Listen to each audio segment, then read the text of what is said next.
Hello and welcome to today's photosynthesis webinar. These webinars are funded through the Capitalize project, which is an EU Horizon 2020 project that are improving the efficiency of photosynthesis in crop plants for higher yields and better performance. I'm Dr Lamis Abdelhakim, and today's photosynthesis webinar is about oxide stress, looking at heat stress, drought stress, elevated carbon dioxide and light stress. And presenting this work is my two guest speakers, Dr Lamis Abdelhakim and Dr Lucia Arce Cubas. Our first speaker, Lamis Abdelhakim, works at PSI, and she's part of the Capitalize research team, but she's also in ADAPT, another EU project that you may know. She's interested in the morphological and physiological and biochemical responses of crops to single and combined abiotic stresses at different carbon dioxide levels. And at PSI is using the state-of-the-art high throughput phenotyping approaches to identify all these traits of interest. And so the title of her talk today is Investigating the Physiological Responses of Plants and Yield Resilience to Single and Combined Stresses. Over to you, Lamis. Thanks, Louisa, for the nice introduction and for inviting me in today's webinar. And so in this talk, I'm gonna introduce or focus on the responses of the plants. So yeah, in this talk, I'm gonna focus on introducing the impact of climate change on the crop yield generally, and how do plants respond to different abiotic stresses. And then I will gonna show two case studies that focus on the plant responses in two case study. First on a canopy level in potato cultivars, and the second on a leaf level in wheat genotypes, and follow up by a conclusion. So as we know that the climate change have impact in shaping the agriculture productivity. And according to the IPCC reports showing the average surface temperature is increasing. And that means there is high there is kind of an increase in the heat wave events that will occur more often and will last longer. In addition, there is high precipitation and extreme precipitation events that will occur more intense, meaning that some areas is gonna be drier, while other area will gonna be wetter, meaning they had more flooding events. And this kind of abiotic stresses like drought, heat, and flooding, it has negative impact in the food production system, and that's what I'm gonna focus in today's talk. And focusing on how such unfavorable condition can influence on the crop productivity. But let's first understand how do plants respond to these stresses. So I'm gonna focus on the different physiological responses and the opposing signaling that can occur. So first, if we have like heat stress, as an initial response, plants tend to open their stomata in order to cool the leaf surface, and that increase, of course, transpiration rate and enhance the cooling. And maintaining photosynthesis is such responses is more pronounced in heat tolerant cultivars or heat tolerant genotypes. We can see that well pronounced. On the other hand, when we have a drought stress, we can see that the stomata is closed to avoid excess water loss, but that of course depends on the severity and intensity of the stress. So the longer the stress is, that can have a negative impact in the photosynthesis, causing reduction in transpiration rate, and of course that will end up by having lower cooling efficiency, and having lower responses will lead to high leaf temperatures, and that of course will influence the response of plants and the yield on a long term. Also, when we look at the water logging, we can see an initial response that plants tend to close their stomata due to the oxygen deficiency in the soil and due to the imbalance in the root water homeostasis. And that negatively affects the photosynthetic rate, transpiration rate, and also causing reduction in transporting the photosynthesis products like carbohydrates from the source tissues like leaf to the sink tissues like in roots. But then plants, when they are exposed to these stresses, it's kind of often exposed to the stresses in combination. And when we have the stress in combination, that means there will be more negative impact on the photosynthesis, and it's going to cause a severe effect on the plants compared to an individual stress. And if we have a look here, for example, in a wheat crop, we can see that when we have plants under individual heat stress and when we have plants under combination of drought and heat stress. And as you can clearly see how severe the impact of the double stress on the plants. And that's why it's highly important to investigate the combination of stresses and to see how the plants are responding in order to find those tolerant cultivar that is required to maintain the yield for the future. So I will gonna show you two case studies. First one, that focuses on studying the response to single and combined stresses in potato by using image-based phenotyping. And this study is a part of the ADAPT project, which is coordinated by Professor Markus Tiege from University of Vienna. And PSI is being part of this project as we have in our research center the state-of-art infrastructure for plant cultivation and high throughput phenotyping. And the key feature of our high throughput phenotyping platform, the automated plant sensor delivery, meaning that plants move towards the sensor, and the automated plant handling and cultivation, including irrigation, and followed by the automated plant scoring, including the image processing and all of the imaging analysis pipeline. And today I'm gonna show you in the upcoming slides an application for these technology. So first, the overview of the experimental design. So in this study, based on the results from various greenhouse and field experiments, two cultivars were selected, Lady Rosette and Desiree. And we have in this study 5 treatments, and the intensity and duration of these stresses were selected based on previous pilot experiments. So we are sure that the amount of stress that we induced are sufficient and doesn't have a lethal impact on plants. So during tuber initiation stage, we had the drought, we induced it for 1 week, and for heat, we had it induced for 2 weeks, and waterlogging, we had the stress induced for 5 days. And then we have the triple stress where we had the heat induced in the beginning for 7 days, followed by 1 week of drought, and the last day we induced the waterlogging. We did this analysis, or the measurements was taking for 16 days. We phenotyped them, and at the last day, we harvested the plants to look at the tuber. In addition to these measurements, leaf sampling were collected for multi-omics level analysis, but today I'm going to focus on the phenomic part of this study.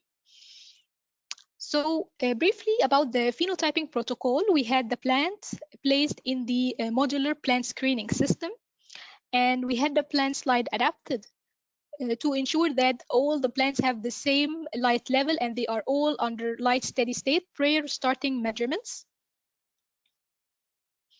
And then we had the plants phenotyped, so they move at different imaging units. We had chlorophyll fluorescence, thermal imaging, RGB, and chlorophyll fluorescent and hyperspectral imaging, and ending by the water and weighing, and place them back to the controlled condition.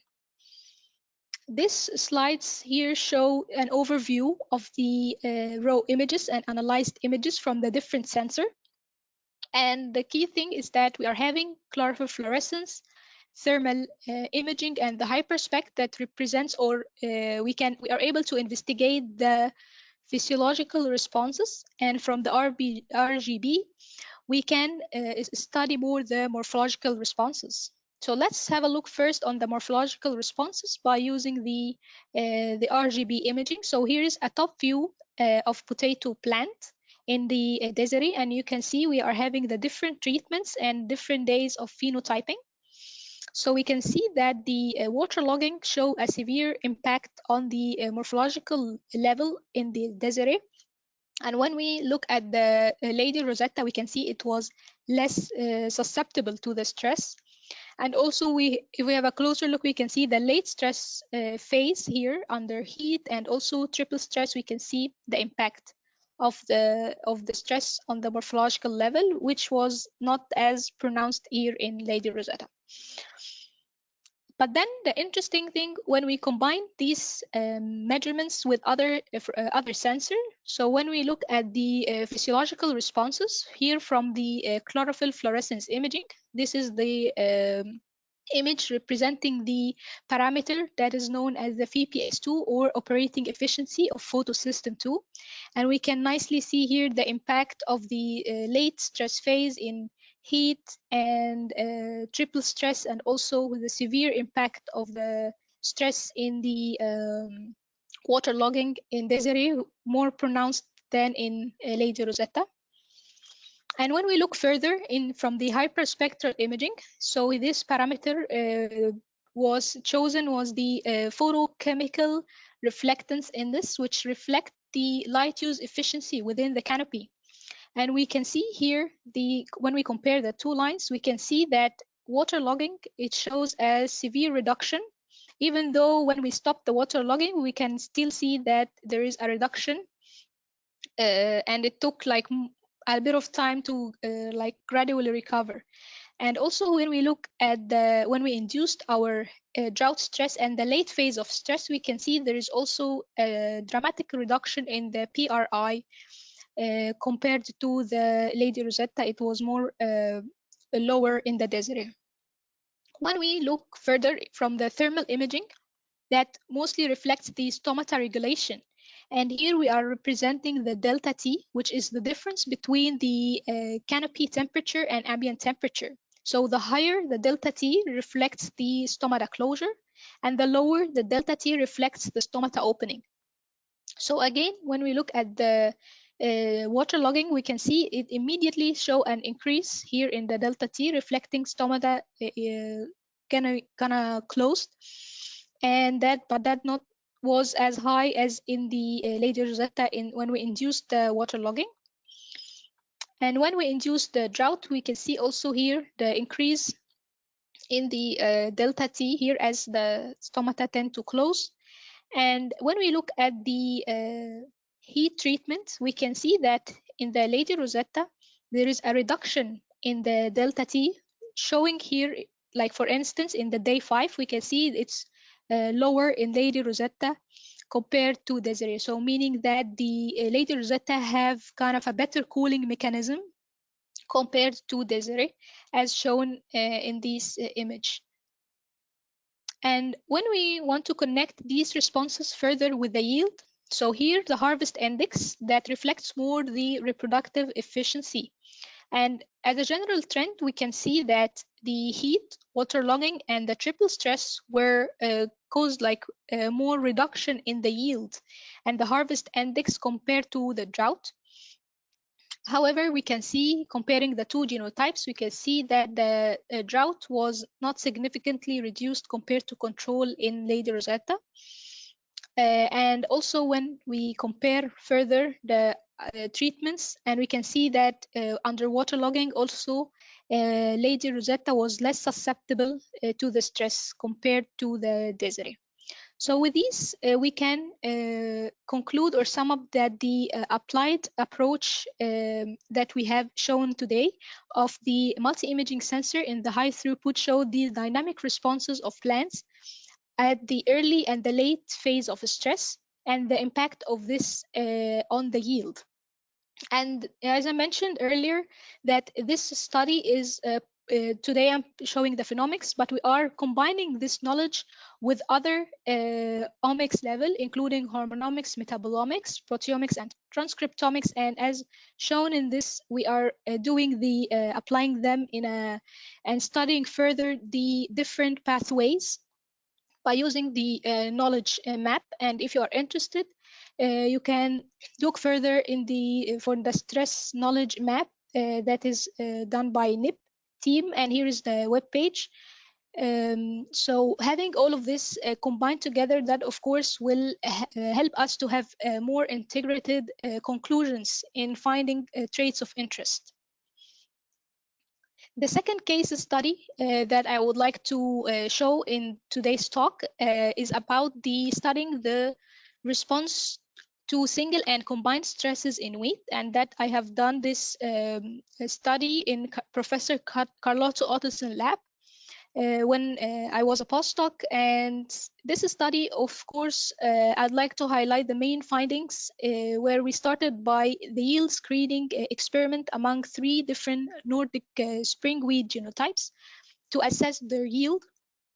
And out of these 30, 10 genotypes were selected for studying the physiological and biochemical responses. And the main objectives of this study was to determine the underlying mechanism of Nordic wheat genotypes that have different yield potential to their tolerance under stress combination.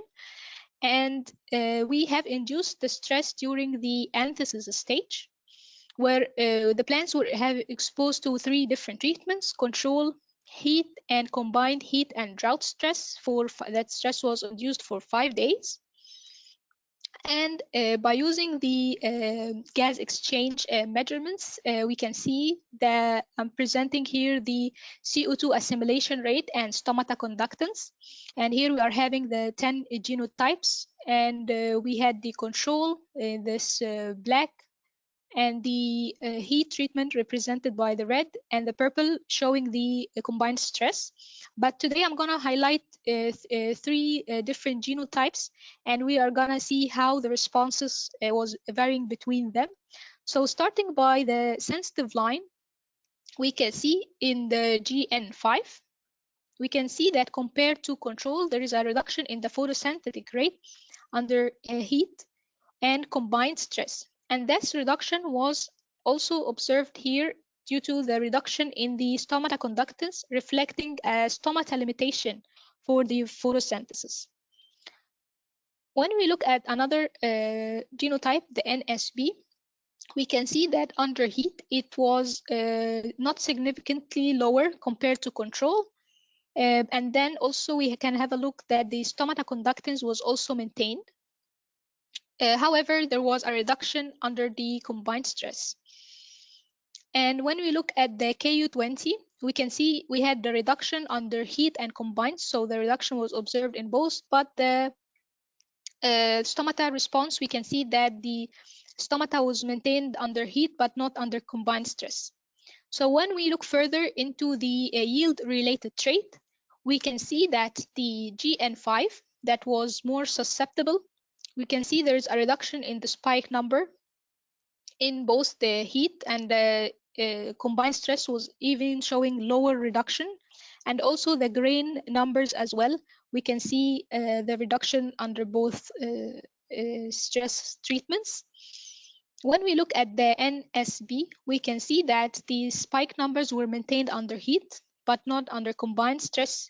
However, the reduction that observed here in the grain number, it was decreased under heat, but still it was, compared to the other genotype, it was the highest grain numbers compared to the other lines.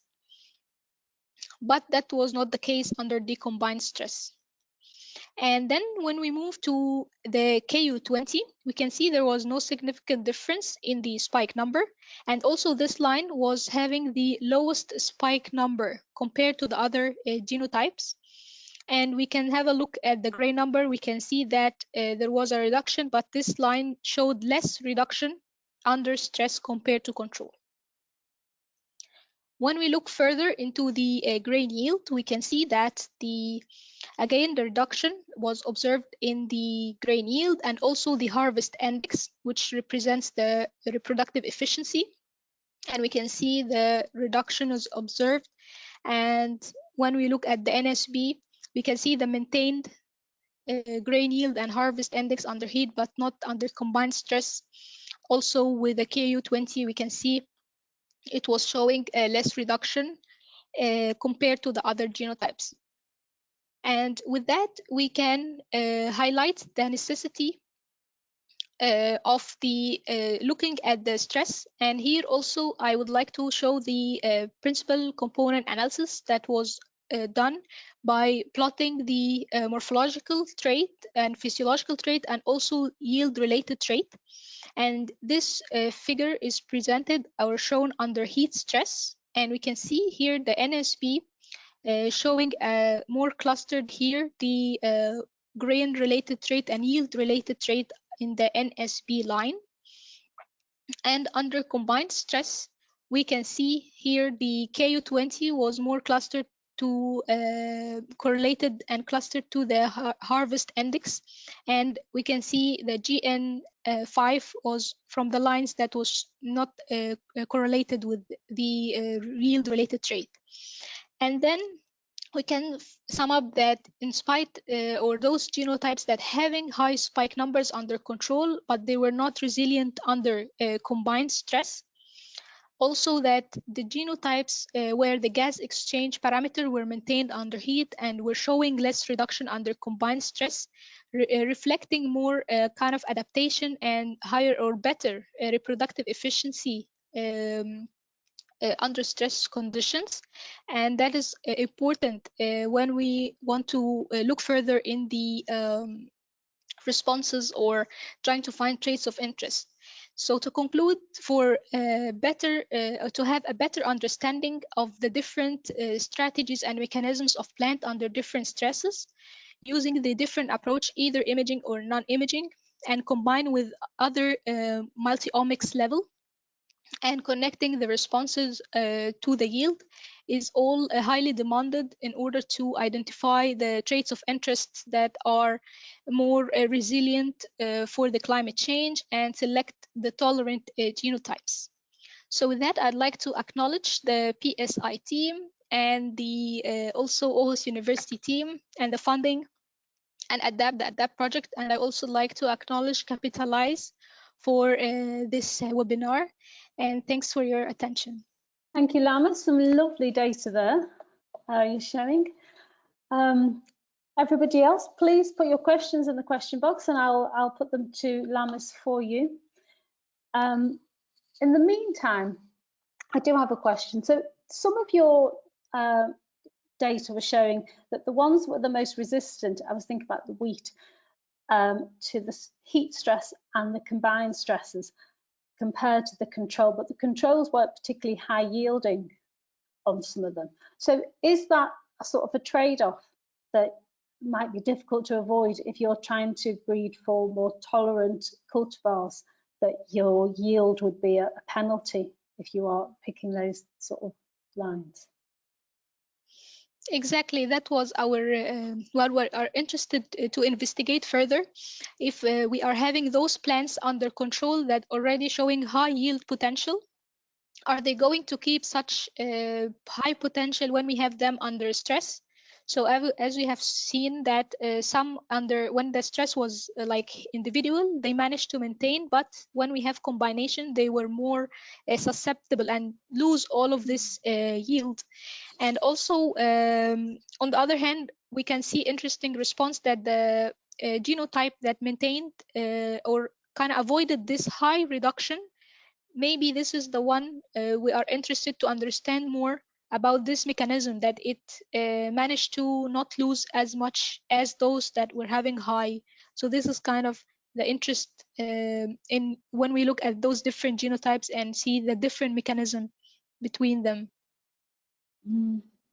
And when you apply your multiple stresses, I think there must be quite a lot of challenges to when you apply them. For example, drought stress is sort of like a progressive stress, whereas heat stress can be quite, and waterlogging stresses, but heat stress can be quite short-lived. So when you apply the stress, must be very relevant because it affects, for example, grain filling, but it would depend on when the stress was. So you'll have a short-term stress, but a long-term penalty. Would that be correct? Yeah, that's very interesting question and important because, of course, the stage, developmental stage, this is one factor that when the stress was induced, it depends at which stage, and then, of course, that will influence on the yield. In addition, the intensity of stress, so of course, it depends which stress is going to be more dominant over the other. And here is the point where we start to see the kind of unique responses. Because yeah, you can see in the drought they can tend to cool and open their stomata, but once the drought is induced, it's getting more severe for them too, and they start to close their stomata to avoid excess water loss. But if no water is being added, so like drought was maintained for a longer term, then it's kind of getting more negative impact, and immediately that reduce the yield, as we have seen like in all lines.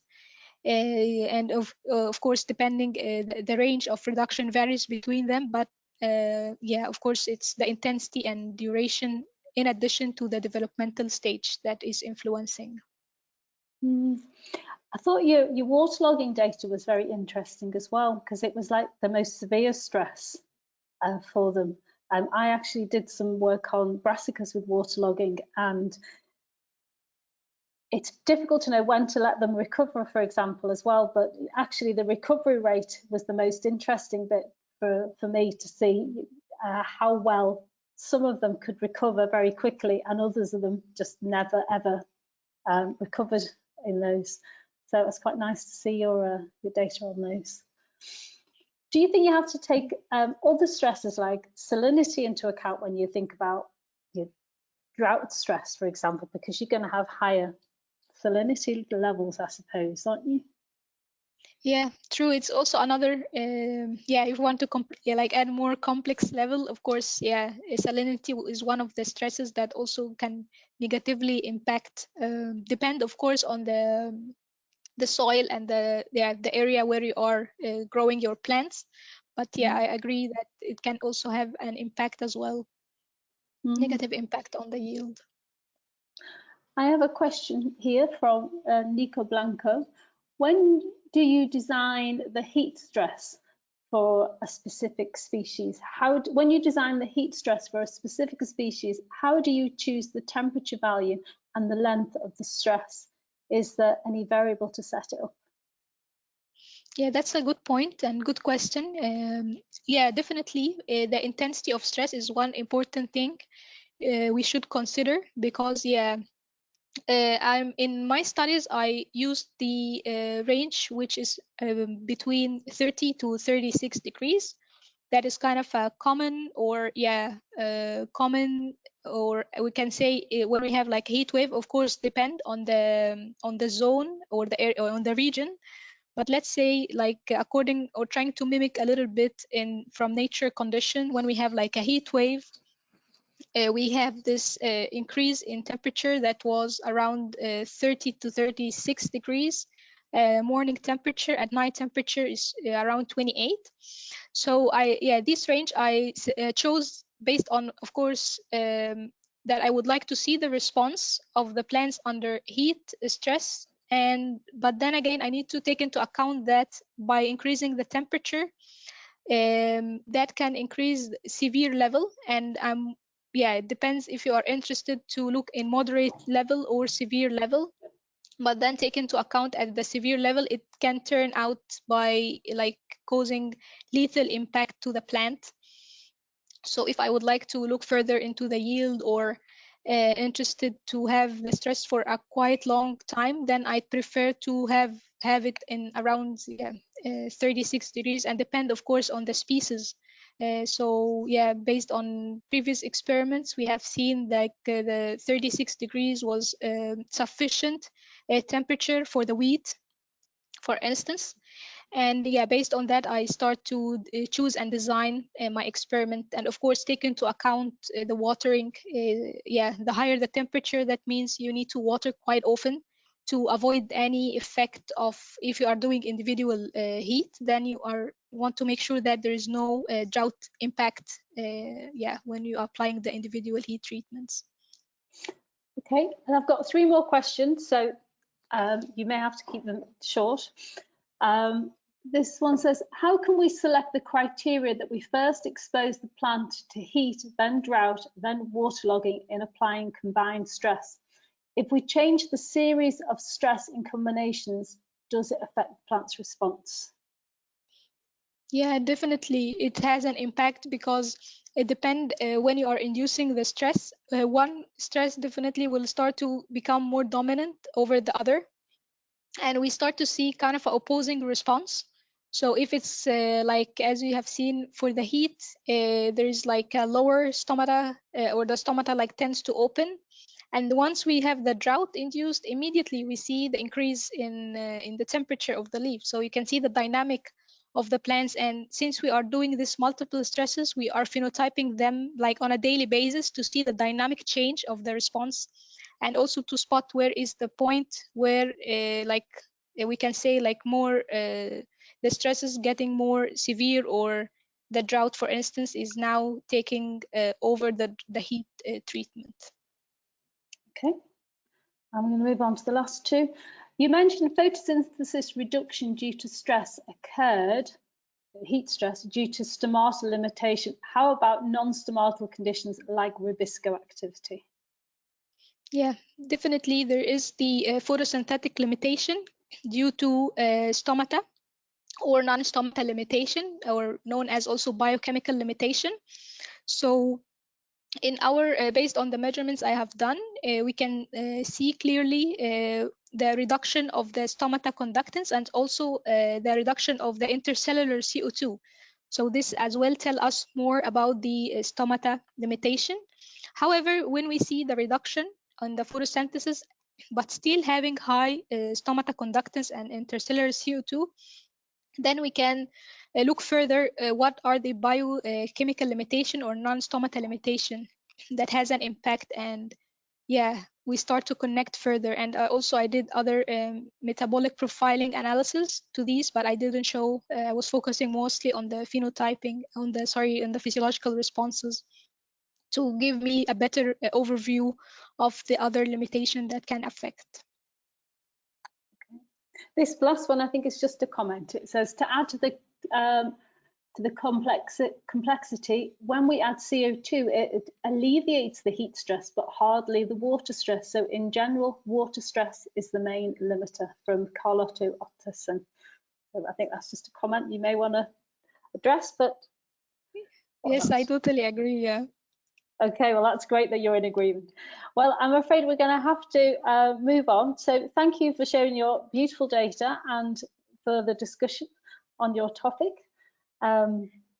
Thanks a lot, Luisa, and thanks for the audience as well. Yes, thank you. You're welcome. We'll move on to our second speaker. Our second speaker is Lucia Arce Cubas, who is also a capitalized researcher at the University of Cambridge. She's currently working on characterizing maize accessions. She's also made a video with her team, with the Cambridge team, which is on the capitalized website if you're interested on the phenotyping the magic maize population. It's a fantastic video. It's on the capitalized website on the last tab, which is called Engage With Us. Definitely worth a look of how to see how the phenotyping goes on. Sorry for that plug, Lucia, but I did think it was a fantastic video. Definitely worth a look. She's interested in how C4 photosynthesis performs in fluctuating light, and also the photoprotective responses that you get in C4 plants in fluctuating light. And today her talk is going to be on the C4 perspective. What's happening in photosynthesis in dynamic light? Over to you. Right. Hi, everyone. Thank you for that introduction. And I guess we'll jump right into it. So as Lisa said, I'm going to be talking about photosynthesis in the Swiss shadows, or less poetically, about how photosynthesis performs under dynamic light conditions, with more specifically focusing on C4 species. What are they like? What are they doing? So I thought I could start us off by talking a little bit about why dynamic light matters and why those are conditions that are just interesting to look at.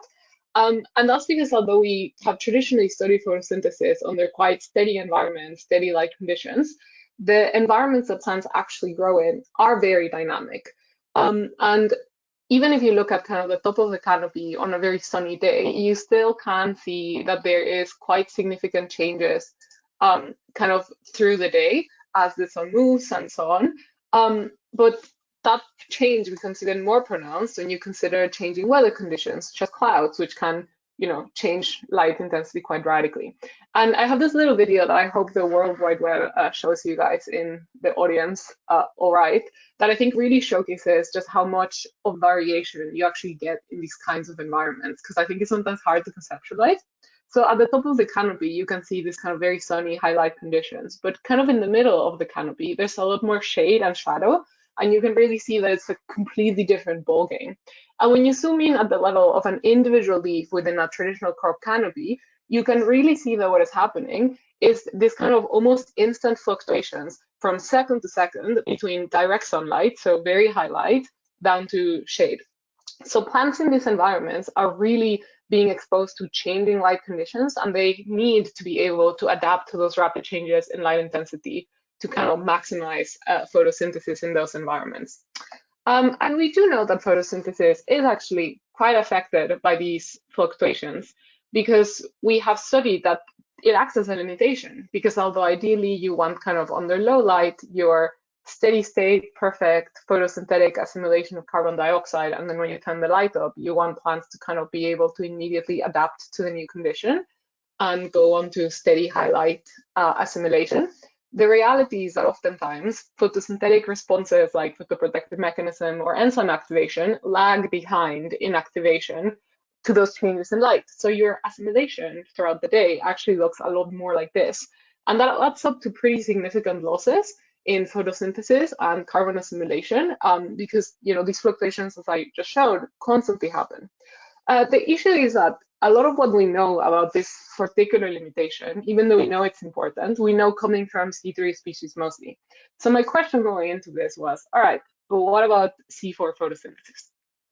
And to briefly introduce the star of the show, C4 photosynthesis is a remarkable adaptation to the C3 ancestral form, and it's remarkable because it's not just evolved in over 60 different lineages across the evolutionary spectrum with similar characteristics, but also because it is extremely good at photosynthesizing. It is able to have much higher photosynthesis rates than C3 species, and part of how it does it is by concentrating carbon dioxide around the site of expression of rubisco, so here in the bundle sheets. So carbon dioxide is taken into the bundle sheets, concentrated around the site of the enzyme, which allows the carbon fixation to operate at a much higher rate because there's no alternative reaction with oxygen and photorespiration. And as you can kind of see here in rice and setaria, it is an anatomical adaptation in that there are much clearer differences between the bundle sheets of the mesophyll and the C4.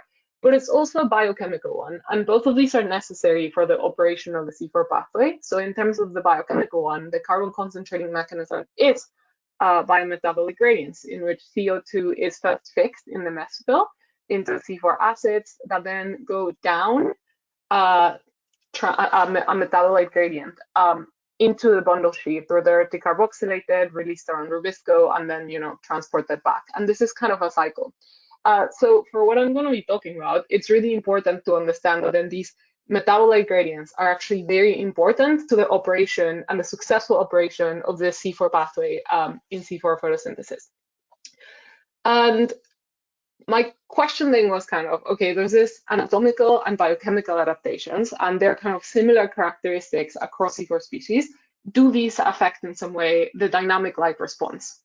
And helpfully and unhelpfully, going into the literature, there's kind of two prevailing hypotheses that are opposite to each other. And there's also some studies that show evidence for one and some studies that can provide evidence for the other. So it was a bit confusing just when I started looking at it. And both of these hypotheses, that they're actually worse or better than the C3 species under fluctuating light, relate to this idea of metabolite gradients that I just introduced. So those hypotheses that they're worse than C3 species, because their reliance on these metabolite gradients is negative under fluctuating light conditions because you can't form these kind of large gradients that you need under these fluctuations, which means that you're never able, or the plants are never able to kind of perform at optimal CCM conditions. The alternative hypothesis, though, says that they're actually much better than C3 species under these conditions, precisely because these pools can kind of act as a kind of like a battery or a bank. So they can store ATP and reducing equivalents and kind of release them or take them up when appropriate to be able to kind of buffer through these low light conditions or to high light conditions if necessary. So there's kind of these two conflicting views on hypothesis. And then what I'm going to be discussing is how do C3 and C4 species compare under dynamic light conditions? Are C4s worse? Are they better? Let's find out. So the first experiment, or rather, the first thing that I did was kind of in selecting species because it's difficult to, compare maize and rice. They're so different. It could be the C4 pathway that does the difference, but it could be a million other things. So I looked at phylogenetic pairs to account for evolutionary variation. So across the evolutionary spectrum, I got Allotropsis, Flaviaria, and Cleomygenuses, and just a C4 and a C3 species for each. So they're kind of cousins, I guess, related to each other to kind of reduce and attempt to control for that evolutionary variation. So these are the species I'm going to be talking about, but they're helpfully just going to be labeled C3 and C4. But yeah, we get monocots, we get dicots, we get different decarboxylation pathways. It's a varied sample. And the first thing that I kind of wanted to look at was understanding how C4 photosynthesis is affected during light induction, because we know that's a pretty strong limitant in C3 species. So going from darkness and then exposed to 600 PFD of light and then back to darkness again. And although normally the C4s here are in blue, you would expect that the C4 species have higher photosynthetic assimilation than the C3 species, and they do if you run a light curve at steady conditions. Under induction, that's not so clear that that is what's happening. And indeed, a lot of the C4 species aren't just kind of similar or lower than the C3s. What we thought was very interesting, and this is also now published, is that there is a lag in induction that seems to be more apparent in the C4s than in the C3s. And especially given that the C3s kind of at the end start to kind of reach a more steady rate or kind of plateau a little bit, whereas the C4s tend to trend upwards in terms of carbon assimilation at the end of the illumination period. So we thought that was quite interesting because the C4 advantage didn't appear to be so clear. And to kind of quantify that a little bit more, during the first 5 minutes, what we observed was that the assimilation of carbon in the C4s, here in blue again, was kind of lagging behind the C3s. The next 5 to 10 minutes, started to catch up maybe a little bit, and by the final period that we looked at, 10 to 60 minutes, the C3s and the C4s were kind of evenly matched in Allotropis and Flaviaria. The Cleome was still lagging behind. So they do have, or it appeared that across this very varied sample of C3 and C4 pairs, C4s did have slower assimilation of CO2 during photosynthetic induction than C3 species. There's more behind the reasoning as to why, but I'm going to talk more about another thing that we looked at, because one of the things that this experiment has an issue with, I think, is that it's not really real conditions, right? Like, it's very rare that a plant will go from absolute darkness to very high light. So I wanted to kind of look more at those fluctuating lights environments that you can see more in crop fields. So what I did, and this is just to start acclimatizing you to the kind of graphs I'm going to be showing, is I acclimated the plants under 150 light, and then I exposed them to fluctuating light regimes where you had very fast fluctuations of 6 seconds at 800, and then back to low light at 100, kind of medium fluctuations of 30 seconds in length each, and then longer fluctuations of 300 seconds. So we get fast, medium, and slower fluctuations, I guess. And I'm going to talk about the kind of 2 main findings that we got from this and how C4 species responded under the transition from high to low light and the transition from low to high light. So starting with the transition to lower light, and this is a big graph, but it's fine because we're going to break it down. What I observed was that if you check out kind of the transition from low to high light, sorry, from high to low light, the C4 species appear to be doing something that the C3s are not. So they seem to be kind of a bit more graceful and in their decline, whereas the C3s are a lot more marked. And that's something that wasn't just true in the Allothoropsis C4, but also when you look at the Flavaria C4 and the C3 species, it's also true that the C4s have high rates of assimilation upon the transition. And the Cleum is doing something a little bit weird, but you can still kind of see it there. And I think it becomes even more evident when you look at the 30-second comparison, in which the C3s kind of immediately drop in both of these pairs, but the C4s kind of sustain much higher assimilation, and they seem to sustain it for longer as well. And in the 6 seconds fluctuations as well, the amplitude of assimilation is not just that it's higher, but also the drop is lower, which kind of suggests again that there is less of a decrease in assimilation during those low periods of light that I was mentioning. And I thought this was pretty interesting because it's quite remarkable how this is something that we observed across different fluctuation lengths and also again across these very different and distinct pairs of species. That C4 species did seem to be able to sustain photosynthetic rates after transition to lower light. But then we had to I had to stop a little bit and think, because there's many reasons this could be happening, right? And the first thing that I thought about was, okay, so this could just be that C3 species are not suppressing photorespiration, and that's kind of what's happening. That's why we see the little kind of photorespiratory burst there in C3 species. So I also did this experiment under low oxygen conditions that suppress the alternative photorespiration Rubisco reaction. And although generally, the C3s did do better, what I thought was cool was that you can still see that even when photorespiration is being suppressed, the C4 species still seem to have some sort of advantage in that they are still sustaining CO2 assimilation for higher and for longer in a lot of this comparison. So it doesn't seem like this advantage of C4 species is uniquely explained by the CCM. The second thing that I thought about was, well, C4 species have higher rates of photosynthesis anyway, so it's potentially that which we are now seeing. So in a very similar graph, what I did was I just compared what you would expect to be kind of the maximum steady rate or the steady state rate under high lights, under 800, and under low light, under 100, and then I expressed kind of this, what was the actual rate of assimilation as a percentage of that. So this is for a single fluctuation for each, with the dashed line being they're operating exactly the same as steady state, slightly below that, higher than that. And I think if you look at just this graph, what you see is that overall C4 species are, in the 6 second fluctuation quite clearly, really performing at much higher carbon assimilation rates than you would expect under steady state conditions at low light. And so are C3 species in this case, but C4 species not just have higher rates of assimilation than steady state, but they're able to also, as you see in the 30 seconds and a bit in the 300 seconds, are able to sustain them for much longer. So it doesn't seem like this is, again, uniquely explained by the CCM, and it also doesn't seem like this is purely because they have higher rates of photosynthesis anyway. And what I kind of wanted to then try and think about is how much greater is this fluctuating light contribution actually? And for that, I looked at the theoretical maximum quantum yield of CO2, which is just a fancy way to say how much CO2 is actually fixed by a photon of light. And this has been calculated based on electron stoichiometry and the requirements of ATP and NADPH for each subtype. And Allothoropsis has slightly higher carbon fixation per photon because it's a slightly more efficient pathway since it operates a mixed pathway. And Flavaria and Cleum is slightly lower than that.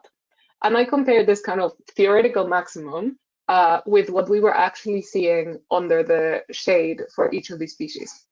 And what I found was interesting in that for all of these comparisons, C4 species were operating at higher quantum yields of CO2 fixation than the theoretical maximum.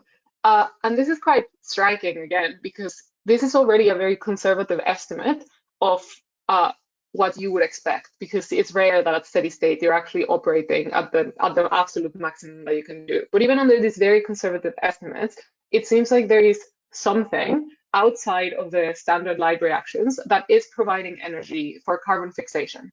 So I think that this could be related to the metabolite theory that I mentioned earlier, in which the large metabolite pools of C4 species could be then potentially providing extra ATP and reducing equivalents to help buffer through those transitions in lower light and provide C4 species with that extra capacity to sustain carbon assimilation. The second thing that we looked at was at the transition to higher light, so the opposite of that. And here we had a slightly less uniform response. And I think that it could be potentially related to the specifics of the C4 pathway that we observe in each of these species. So to start kind of breaking it down, in Allothoropsis, what was very remarkable was that Allothoropsis have a very sharp increase initially on assimilation, and also that similar levels of assimilation are reached at basically all fluctuation lengths. And I think that, again, this could be related to the C4 pathway that Allothoropsis specifically operate, which is they use 2-decarboxylase enzymes, so both NADPME and PepsiK, being less reliant in theory to metabolite gradients, because you need less of a single C4 acid to be built up for diffusion to kind of happen, since you can operate two pathways. And conversely, both Flaveria and Cleome mostly operate a single pathway, so they're more reliant on a single one. That means that they're a bit more reliant on building this kind of large metabolite pools.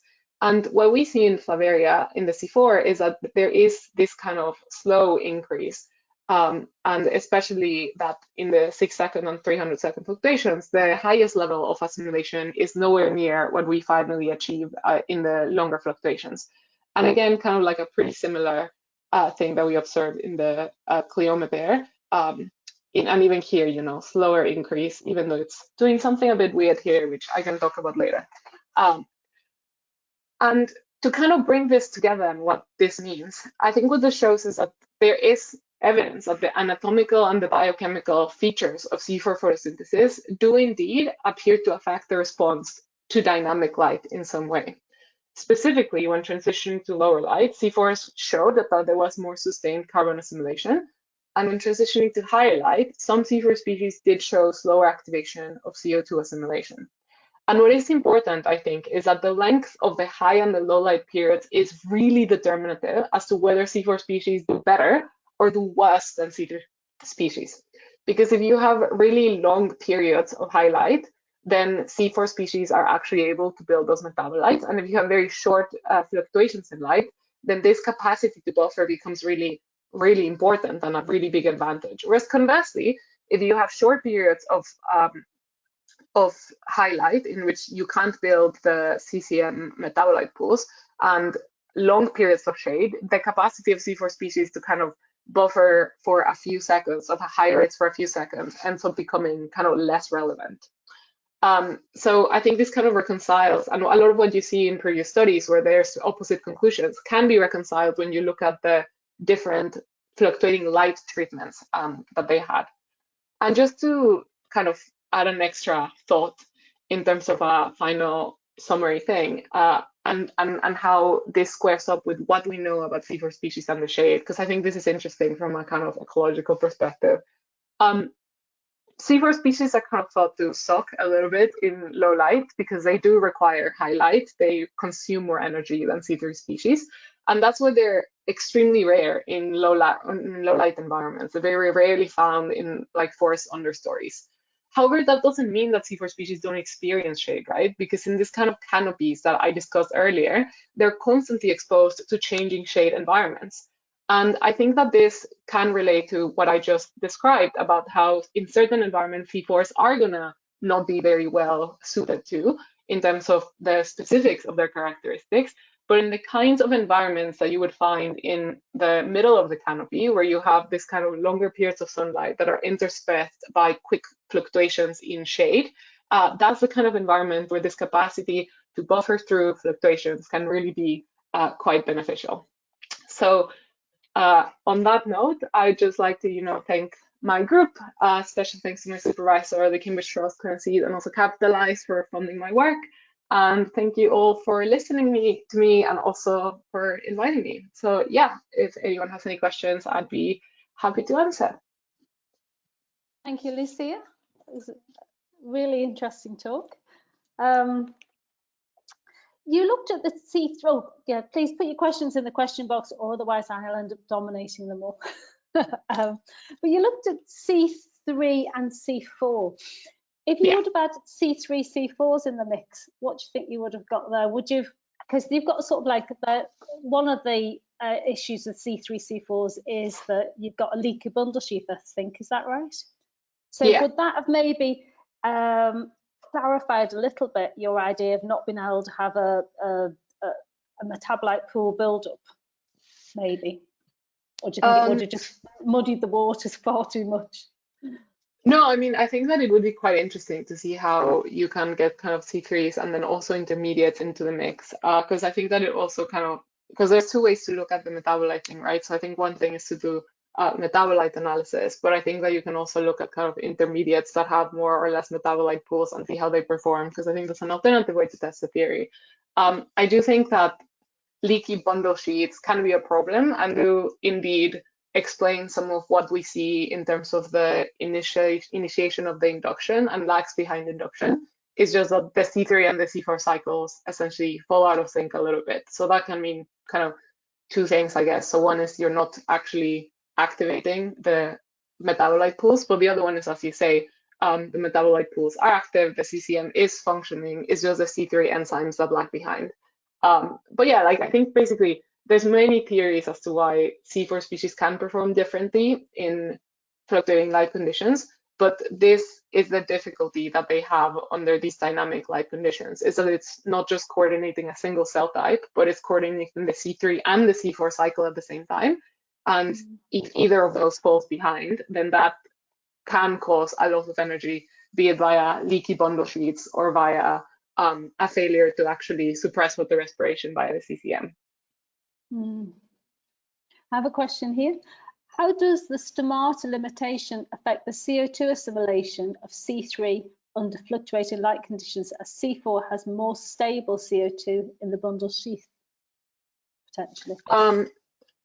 Yeah, so in terms of stomata limitation, at least under the conditions that we looked at, it didn't look like stomata limitations were the main reason why C3s were kind of lagging behind, specifically because when you look at, well, like with the bits that we looked at, like the fluctuation between high and low light, that's a really fast time frame, like within 6 seconds for stomata to immediately close. So I think it would require a bit of a longer time frame.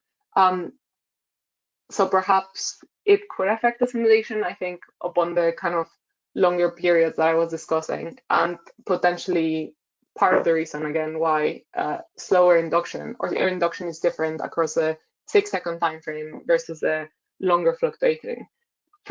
So I think that that's definitely another thing that can contribute, is just that there's limitation of CO2 being delivered to C3 species, particularly I think after a long period of shade and then going towards a period of light. Okay. And do you think your data would necessarily extrapolate to crops? Because I mean, Flavaria allotrops, clearly, they're not growing in crop stands either. They haven't really evolved to be in that sort of close stand environment. Do you think, I mean, is that reasonable to extrapolate them, do you think? I think that we definitely should test crops. I think that this is just kind of an initial study to sort of see, is there something in the C4 characteristics that specifically can be linked to differences in dynamic light responses? And I think for that, the issue with using crops is just like maize and rice are just too different. You know, there's a million things that could be going on that could be causing the differences. I think that there's some reason or some evidence to believe that some features of the C4 species that crop species also have could be leading to these differences. I think whether that theory is true still needs to be tested. So I think it can be extrapolated to crops. I think we definitely need more evidence for that, though. Yeah. And do you have any, I mean, I'm presuming there isn't huge amounts of work being done on this. So do you have any idea of the amount of variation there is in C3 crops compared to, I'll say C4 crops, but we're probably thinking maize, sorghum, what else is there as a C4? They're all NADPME crops, aren't they? But is there any idea if there's a massive variation in C3 compared to C4 for these responses, or I presume maybe the data isn't out there yet? Well, there isn't, I think, that much done on C4 specifically, but there's been a lot of work. There's been quite a few studies done, or some studies done, the kind of ones that I mentioned. This one particularly done on biograsses that also looks at, by Lee et al., that also looks at the kind of fluctuating light response in C4 crops, and it does have different subtypes and also includes some crops as well. So you can kind of see similarities in those responses to the ones that we observe. I think it's harder to say about the variation in C3s because in C4s, I try to kind of relate it to pathway and to subtype. I think in C3 species, there is a lot of variation in fluctuating light, and that's, I think, partly why there's quite a lot of interest in seeing how we can improve upon that particular response. Because there is variation, so we can probably take advantage of that. It's a difficult problem to address as well in terms of making more sort of better performing crops, because it isn't a one single issue, is it? You've got the metabolite issues, you've got stomatal closure responses, and your rubisco activations and things. So it is actually full of massive challenges, I suppose, to address in that respect. Yeah, I think that's true. I think that the other way to look about it, perhaps a more positive, glass half full type way to think about it, is I think that also means that there's so many ways to potentially address these limitations. So there's many tools at our disposal, I guess, and I think it's just which one works. So yeah. Do you think the dynamic light. So if you could address this, then would you think there'd be a payoff then? So, and you've got a field of maize with fluctuating light, then yes, your plants may perform better if you've improved them. But would they not perform worse potentially than if you're in blue skies, no cloud-free environments? Or is that I think that the payoff you'd have? I'm not sure that that's necessarily the trade-off. I think it's more like you would expect similar performance under there. I think that the thing to kind of consider, because this is still kind of very far from being taken to the field, but I guess the thing that's interesting from this to take forward into more practical applications, I guess, is one, there are things that we can learn about C4 species, and second is kind of, there also are differences within C4 species as well. So there is that natural variation that we perhaps can take a bit of advantage of. So yeah, I think it's more what our C4 is doing. Can we potentially replicate that in some other plants? Which we're already kind of trying to do a bit with C4 rice, but there may be an extra added payoff beyond just photosynthetic efficiency to also responses to dynamic lights and canopies that we just hadn't considered yet. Yeah, it looks like it's quite intense thing to measure as well. It's not. It looks like it takes a long time, at the very least. Yeah, it does. I agree with that. So, well, I think I'm going to have to end there. So I would like to thank you very much, Lucia, for a very, very interesting talk, and thank both our speakers for talking today.